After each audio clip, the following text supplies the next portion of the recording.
Assalamualaikum warahmatullahi wabarakatuh. Kembali lagi dengan channel Muslim Sejati. Pembahasan kali ini adalah terkait dengan tentara hati. Tentara hati. Pasukan tentara hati. Allah Subhanahu wa Ta'ala berfirman, "Tidak ada yang mengetahui tentara Tuhanmu melainkan Dia sendiri." Quran Surat Al-Mudaththir.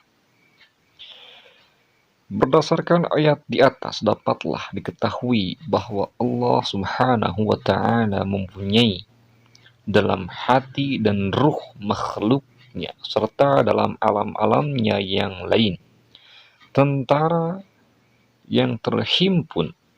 Tak siapapun selain Allah sendiri mengetahui hakikatnya maupun rincian jumlahnya. Adapun kini kami hanya ingin menyebutkan secara singkat tentang sebagian dari tentara hati, sebab itulah yang berkaitan dengan tujuan kita. Hati mempunyai dua macam tentara. Pertama, yang dapat dilihat dengan mata kepala, dan yang kedua tidak dapat dilihat kecuali dengan mata hati. Dalam hal ini, hati seolah-olah sebagai panglima, sedangkan tentaranya sebagai para pelayan dan pembantu. Itulah yang dimaksud dengan pasukan tentara. Tentara hati yang dapat dilihat dengan mata kepala adalah tangan, kaki, mata, telinga, lidah, dan semua anggota tubuh yang tampak di luar maupun yang berada di dalam tubuh. Semua itu bertugas melayani hati dan diciptakan untuk mengikuti perintahnya. Maka hati berkuasa penuh atasnya, serta mengendalikannya sesuai keinginannya, dan semua itu memang diciptakan untuk senantiasa tunduk patuh kepada hati. Tak mungkin melawan ataupun memberontak terhadapnya. Apabila hati memerintahkan mata agar terbuka, ia pun terbuka. Dan apabila hati memerintahkan hati agar bergerak, maka ia pun bergerak. Dan apabila hati memerintahkan lidah untuk berbicara, seraya menegaskan perintahnya itu, maka lidah pun akan berbicara. Demikian pula anggota tubuh yang lain, maka pada suatu sisi ketundukan semua anggota tubuh dan indera kepada hati mirip dengan ketundukan para malaikat Allah. Pada malaikat kepada Allah Subhanahu wa Ta'ala. Sebab semua malaikat pun memang diciptakan untuk tunduk patuh, takkan mungkin mereka bersikap berlawanan dengan Allah. Dan takkan mungkin mereka membangkang terhadap apa saja yang diperintahkan Allah Subhanahu wa Ta'ala. Tugas mereka satu-satunya hanyalah melaksanakan apa saja perintah Allah kepada mereka. Hanya saja ada perbedaan antara sifat ketaatan malaikat dan ketaatan anggota tubuh. Para malaikat itu sadar sepenuhnya akan ketundukan dan ketaatannya. Sementara bulu mata, misalnya, mematuhi hati dalam hal terbuka atau tertutupnya secara otomatis, tanpa menyadarinya, keberadaannya sendiri ataupun kepatuhannya kepada hati. Adapun kebutuhan hati kepada tentaranya ini sama seperti kebutuhannya kepada kendaraan dan bekal untuk perjalanannya yang memang untuk itu ia ciptakan, yakni perjalanan menuju Allah Subhanahu wa Ta'ala. Melewati bermacam-macam terminal untuk berjumpa dengannya. Untuk itulah hati diciptakan, dan tiadalah aku menciptakan jin dan manusia melainkan agar mereka mengabdi kepadaku. Quran Surat Az-Zariyat. Adapun kendaraan hati adalah tubuhnya, dan bekalnya adalah ilmu.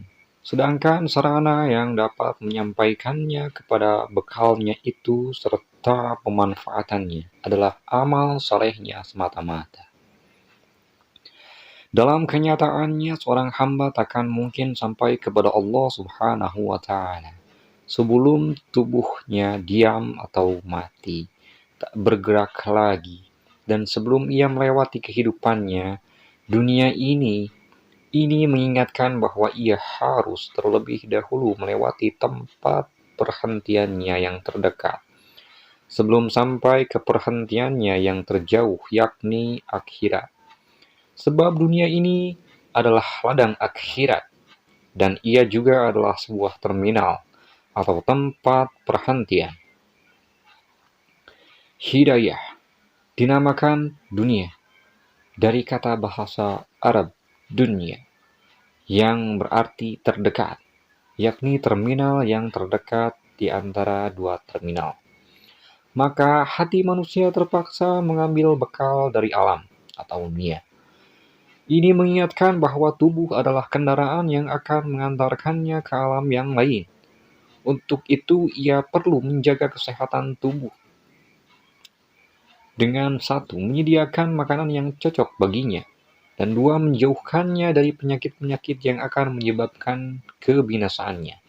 Dengan demikian, untuk menyediakan makanan seperti itu, ia memerlukan dua jenis tentara. Yang pertama, yang batiniah, yaitu syahwat, ambisi, hasrat, selera makan, nafsu birahi, dan sebagainya. Dan yang kedua, yang lahiriah, yaitu tangan serta anggota-anggota tubuh lainnya yang mampu mendatangkan makanan dan berbagai kebutuhan lain. Maka diciptakanlah berbagai macam syahwat yang diperlukan dalam hati, dan diciptakanlah pula anggota-anggota tubuh yang merupakan alat bagi pemenuhan syahwatnya itu. Adapun untuk berhasil membela diri melawan berbagai penyebab kebinasaannya, hati memerlukan dua jenis pasukan tentara. Yang pertama, tentara batiniah, yaitu ghadab, amarah atau emosi, yang dengannya ia akan mampu menolak berbagai bahaya yang dapat membinasakan dirinya dan melakukan pembalasan terhadap musuh-musuhnya. Dan kedua, tentara lahiriah, yaitu anggota tubuh seperti tangan dan kaki, yang dengannya ia dapat bertindak berdasarkan sifat ghadab atau emosi yang dimilikinya. Semuanya itu terjadi di luar upaya sendiri, sehingga anggota-anggota tubuhnya menjadi semacam senjata atau peralatan lain yang diperlukannya. Di samping itu, seorang yang memerlukan makanan tidak akan memperoleh sesuatu dari sekedar keinginannya untuk makan. Sepanjang ia belum mengetahui tentang makanannya itu, maka untuk itu ia membutuhkan dua jenis lagi tentara. Tentara batiniah, yaitu indera, pendengaran, penglihatan, penciuman, perabaan, dan perasaan. Dan tentara lahiriah, yaitu mata, telinga, hidung, dan sebagainya. Beberapa jenis tentara hati. Keseluruhan tentara hati tercakup dalam 3 jenis. Pertama, yang berfungsi sebagai pembangkit atau pendorong, baik untuk mendatangkannya sesuatu yang bermanfaat dan cocok baginya, seperti halnya naluri syahwat, ambisi, hasrat, dan sebagainya, ataupun untuk menolak sesuatu yang bermudarat dan merugikan, seperti halnya naluri ghadab atau emosi atau amarah. Pendorong seperti ini ada kalanya juga disebut keinginan atau kehendak, iradah.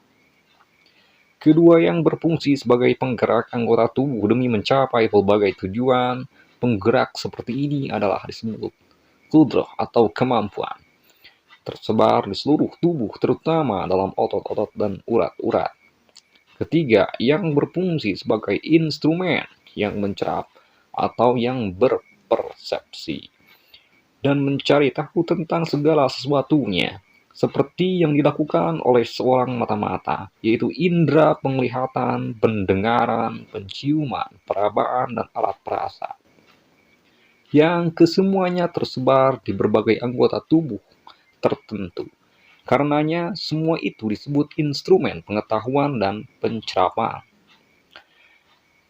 Dan bersama setiap tentara hati yang berada dalam batin manusia ada pula tentara jasmani berupa organ tubuh yang terdiri atas lemak, daging, urat, darah, dan tulang. Yang kesemuanya itu memang dipersiapkan sebagai perlengkapan bagi semua pasukan tentara tersebut. Daya untuk memegang berada pada jemari tangan, dan daya penglihatan berada pada mata. Dan begitulah seterusnya. Namun kita sekarang tidak berbicara akan hal itu, karena itu adalah termasuk bagian dari alam nyata, tidak kasat mata. Sementara yang akan kita bahas adalah tentang tentara batinia yang tidak tampak bagi manusia. Jenis ketiga yang berupa instrumen pengetahuan dan pencerapan terbagi lagi menjadi dua bagian. Pertama, yang diletakkan pada bagian luar tubuh, seperti kelima anggota tubuh yang masing-masing untuk pendengaran, penglihatan, penciuman, perabaan, dan alat perasa. Dan kedua, yang diletakkan di bagian dalam tubuh atau yang disebut rongga-rongga otak, yang semuanya juga berjumlah 5. Setiap kali seseorang melihat sesuatu benda lalu memejamkan kedua bola matanya, ia akan melihat bentuk benda tersebut di dalam benaknya, yaitu yang disebut dengan khayal atau imajinasi. Kemudian bentuk itu tetap ada padanya melalui sesuatu yang kita sebut sebagai tentara penghafal, yakni daya ingat. Setelah itu ia akan memikirkan tentang apa yang telah diingatnya, dengan menghubungkan bagian yang satu dengan yang lainnya. Kemudian ia akan teringat kembali kepada apa yang pernah dilupakannya dan menghimpun kembali dalam khayalnya seluruh makna yang berkaitan dengan benda-benda yang telah dikenalnya. Dengan menggunakan al-his, al-mushtarak, common sense dalam arti indera gabungan. Dan seandainya Allah Subhanahu wa Ta'ala tidak menciptakan daya hafal, daya fikir, daya ingat, dan daya khayal, niscaya rongga-rongga otak akan kosong dari semua itu. Sebagaimana halnya tangan dan kaki, jelaslah bahwa semua jenis daya tersebut adalah termasuk tentara batinia yang berada di tempat-tempat batinia pula. Baik, terima kasih kepada seluruh sahabat muslim sejati yang sudah mau mendengarkan tentang pembahasan tentara hati. Cukup sekian, jangan lupa untuk subscribe, share, dan juga komen. Terima kasih. Assalamualaikum warahmatullahi wabarakatuh.